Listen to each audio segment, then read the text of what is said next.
Hello friends, welcome to Shine Academy. Hello दोस्तों।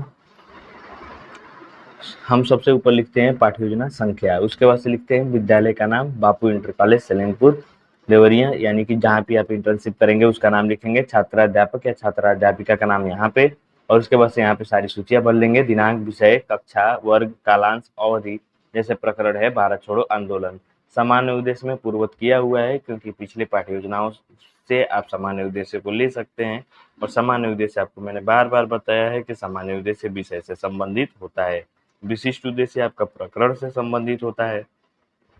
ये जितने भी उद्देश्य होते हैं, ये उद्देश्यों का मतलब ये होता है कि व्यवहार परिवर्तन कितना हुआ और क्या हुआ।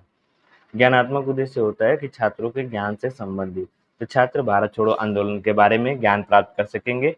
छात्र भारत छोड़ो आंदोलन के बारे में आंदोलन में किए गए कार्यों का बोध कर सकेंगे। बोध से बढ़िया है कि कार्यों को अ, जान सके, कार्यों का प्रत्यय स्मरण कर सकेंगे, आप लिख दीजिएगा यहाँ पे। बोधात्मक उद्देश्य छात्रों की समझ से संबंधित होता है, तो छात्र भारत छोड़ो आंदोलन के बारे में समझ सकेंगे, छात्र भारत छोड़ो आंदोलन के बारे में व्याख्या कर सकेंगे।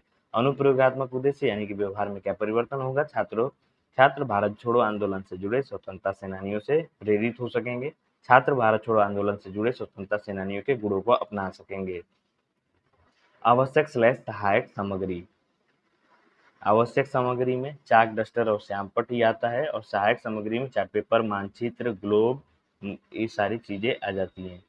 पूर्व ज्ञान, छात्र छात्राएं भारत छोड़ो आंदोलन के बारे में सामान्य जानकारी रखते हैं। पाठ प्रस्तावना प्रश्न प्रकरण निकलवाने के लिए होता है। यहाँ पे 3 कॉलम है, क्रम संख्या, छात्राध्यापक या छात्राध्यापिका कथन, छात्र या छात्रा कथन। हमारे देश में कौन कौन से राष्ट्रीय पर्व हैं? 15 अगस्त, 26 जनवरी, 2 अक्टूबर। 2 अक्टूबर का राष्ट्रीय पर्व क्यों मनाया जाता है? महात्मा गांधी के जन्म के उपलक्ष्य में। महात्मा गांधी जी ने स्वतंत्रता के लिए कौन कौन से आंदोलन चलाए? भारत छोड़ो आंदोलन, अवज्ञा आंदोलन, असहयोग आंदोलन। तो भारत छोड़ो आंदोलन के बारे में आप क्या जानते हैं? तो यहाँ पे हमारा प्रश्न समस्यात्मक हो जाएगा। उद्देश्य कथन करते हुए हम सैमपड पर अपना प्रकरण लिखते हैं कि छात्रों, आज हम लोग भारत छोड़ो आंदोलन के बारे में विस्तृत अध्ययन करेंगे। नीचे होता है आदर्श पाठ प्रस्तुतिकरण कि हम अपना जो लेसन प्लान है उसको क्लास में कैसे प्रेजेंट करते हैं। तो यहाँ पे होता है 4 कॉलम, क्रम संख्या स्लैश शिक्षण बिंदु, छात्र अध्यापक, या छात्र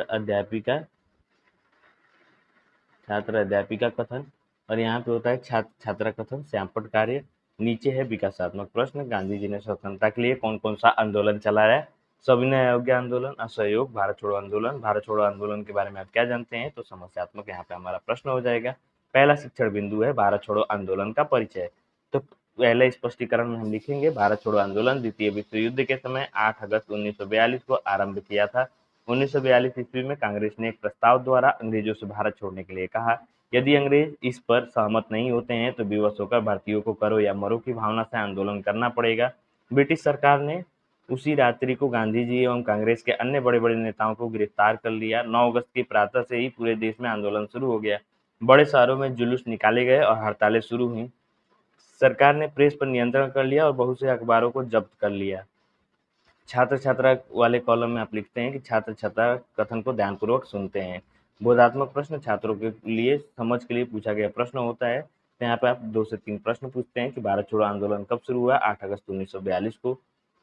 दूसरा, बड़े शहरों में क्या किए गए? जुलूस निकाले गए। भारत छोड़ो आंदोलन के मूल सिद्धांत के बारे में आप क्या जानते हैं? तो यहाँ पे हमारा हो जाएगा समस्यात्मक। दूसरा स्पष्टीकरण है भारत छोड़ो आंदोलन के मूल सिद्धांत। स्पष्टीकरण में हम लिखेंगे भारत छोड़ो आंदोलन सही मायने में एक जन आंदोलन था जिसमें लाखों हिंदुस्तानी शामिल थे। इस आंदोलन ने युवाओं को अपनी ओर आकर्षित किया। जिस समय कांग्रेस के नेता जेल में थे, उसी समय जिन्ना तथा मुस्लिम लीग के अनेक साथी अपना प्रभाव क्षेत्र फैलाने में लगते थे।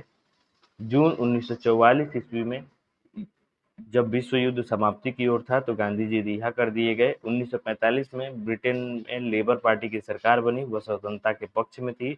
यहाँ पे आप छात्र छात्रा कथन में लिखते हैं कि छात्र और छात्रा कथन को ध्यानपूर्वक सुनते हैं। बोधात्मक प्रश्न छात्रों की समझ के लिए पूछा गया प्रश्न होता है। भारत छोड़ो आंदोलन कैसा आंदोलन था? तो जन आंदोलन था।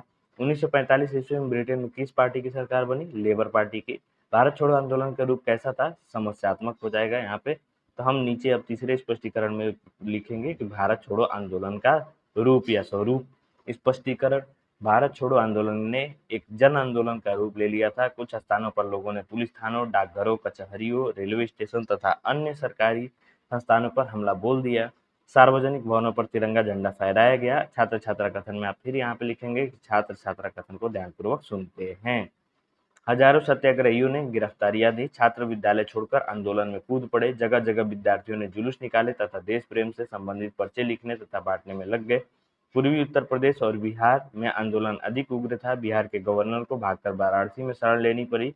बलिया में अल्पावधि के लिए अंग्रेजी शासन समाप्त हो गया था। बोधात्मक प्रश्न छात्रों की समझ के लिए पूछा गया प्रश्न होता है, तो यहाँ पे 2 से 3 प्रश्न आप अंतिम में भी करेंगे। सार्वजनिक भवनों पर क्या फहराया गया? तिरंगा झंडा। हजारों सत्याग्रहियों को क्या कर लिया गया? गिरफ्तार। आंदोलन अधिक उग्र किस क्षेत्र में था? पूर्वी उत्तर प्रदेश, बिहार में। यहाँ पे निरीक्षण कार्य में आप लिखते हैं कि छात्राध्यापक द्वारा कक्षा में घूम घूम कर निरीक्षण कार्य किया जाता है तथा छात्रों के व्यक्तिगत समस्या का समाधान उन्हीं के स्थान पर तथा सामूहिक समस्या का समाधान सैमपट पर किया जाता है। मूल्यांकन और पुनरावृत्ति प्रश्न छात्रों के रिवीजन के लिए दिया जाता है कि छात्र कितना समझे, कितना उससे पाया। जितना भी आपने स्पष्टीकरण किया, तो यहाँ पे आप 5 से 6 प्रश्न रखते हैं। तो भारत छोड़ो आंदोलन कब शुरू हुआ था? इस आंदोलन के अग्रणी नेता कौन थे? बड़े शहरों में आंदोलन के दौरान क्या किए गए थे? 1945 ईस्वी में ब्रिटेन में किसकी सरकार बनी? सबसे अधिक उग्र आंदोलन का रूप कहाँ था? गृह कार्य में छात्रों आप सभी भारत छोड़ो आंदोलन पर निबंध लिखकर लाएंगे। सुझाव आलोचना में जितने भी यहाँ हमारे जो पर्यवेक्षक होते हैं वो यहाँ पे लिखते हैं कि क्या आपके पाठ्य योजना में कमियां हैं, आपके शिक्षण में क्या कमी है, आपको और क्या क्या ध्यान देने की जरूरत है और आप क्या कर सकते हैं कि जिससे आपका शिक्षण प्रभावशाली बन पाए। नीचे होता है हमारे पर्यवेक्षक का हस्ताक्षर। उसके बाद हमारी पाठ्य योजना समाप्त हो जाती है। हेलो फ्रेंड्स, आपको कैसी लगी क्लास? अगर अच्छी लगी तो प्लीज़ लाइक कीजिए, शेयर कीजिए और सब्सक्राइब कीजिए। धन्यवाद।